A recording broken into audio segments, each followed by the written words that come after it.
राजनीति में परिवारवाद कोई नई बात नहीं है। भारतीय राजनीति में यह होता रहा है। उसी तरह एक ही परिवार में कई तरह की राजनीतिक विचारधारा का होना भी कोई नई बात नहीं है। यह मामला योगी आदित्यनाथ की सरकार में कैबिनेट मंत्री स्वामी प्रसाद मौर्य बीजेपी छोड़कर समाजवादी पार्टी में शामिल होने के बाद चर्चा में है, क्योंकि उनकी सांसद बेटी अभी भी बीजेपी में ही है। आइए हम देखते हैं कि उत्तर प्रदेश की राजनीति में कितने ऐसे परिवार हैं जहां दो अलग अलग विचारधारा की राजनीति करने वाले सदस्य हैं। गांधी परिवार को देश की सबसे पुरानी पार्टी कांग्रेस का प्रथम परिवार माना जाता है। गांधी परिवार के सदस्य उत्तर प्रदेश से चुने जाते रहे हैं। कांग्रेस की कार्यकारी अध्यक्ष सोनिया गांधी अभी रायबरेली से सांसद हैं। उनके बेटे राहुल गांधी भी अमेठी से चुनाव लड़ते रहे हैं। वहीं राहुल के चाचा संजय गांधी की पत्नी मेनका गांधी और बेटे वरुण गांधी बीजेपी में हैं। मेनका सुल्तानपुर से हैं तो वरुण पीलीभीत से सांसद हैं। समाजवादी पार्टी के संस्थापक मुलायम सिंह यादव की छोटी बहू अपर्णा बिष्ट यादव 19 जनवरी को बीजेपी में शामिल हुई थी।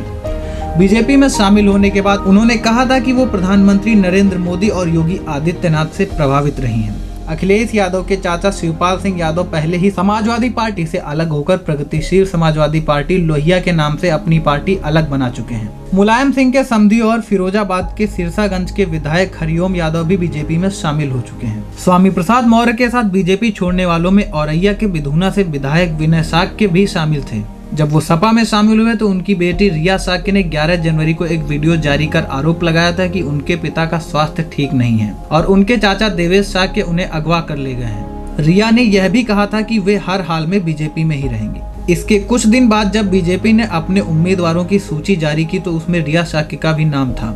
राजनीतिक विचारधारा की लड़ाई से पश्चिम उत्तर प्रदेश से आने वाले इमरान मसूद का परिवार भी नहीं बचा। वो कांग्रेस छोड़कर समाजवादी पार्टी में शामिल हो गए। उनका कहना था कि बीजेपी का मुकाबला केवल सपा ही कर पाएगी। इमरान मसूद जब कांग्रेस से सपा में आवाजाही कर रहे थे, इसी दौरान उनके जुड़वा भाई नोमान मसूद आरएलडी छोड़कर हाथी पर सवार हो गए, यानी कि बसपा में शामिल हो गए।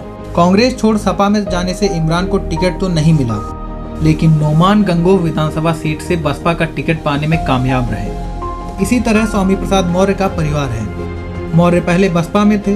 वो 2016 में बीजेपी में शामिल हो गए थे। पलरौना से चुनाव जीतने पर उन्हें कैबिनेट मंत्री बनाया गया था। साल 2019 के लोकसभा चुनाव में उनकी बेटी को बीजेपी ने बदायूं से टिकट दिया था। वो जीती भी थी। स्वामी प्रसाद मौर्य बीजेपी छोड़कर सपा में शामिल हो गए हैं, लेकिन उनकी सांसद बेटी संघमित्रा मौर्य अभी भी बीजेपी में है। परिवार में दो तरह की विचारधारा का मामला अंबेडकर नगर से बसपा सांसद रितेश पांडे के घर में भी देखने को मिला है।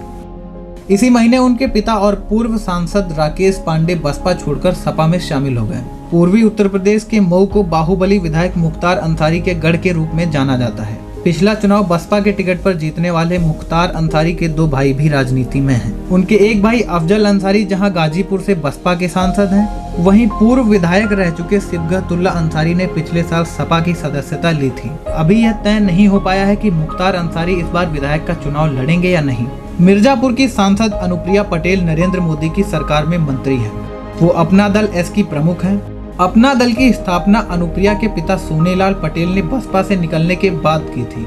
बाद में यह पार्टी दो हिस्सों में बन गई। एक हिस्सा अपना दल सोनेलाल के नाम से मशहूर है। इसकी कमान अनुप्रिया पटेल के पास है। दूसरे धड़े को अपना दल कमेरावादी के नाम से जाना जाता है। इसकी अध्यक्ष अनुप्रिया की मां कृष्णा पटेल हैं। इस बार के विधानसभा चुनाव में अनुप्रिया अपनी पुरानी सहयोगी बीजेपी के साथ है, तो कृष्णा पटेल वाला धड़ा समाजवादी पार्टी के साथ है।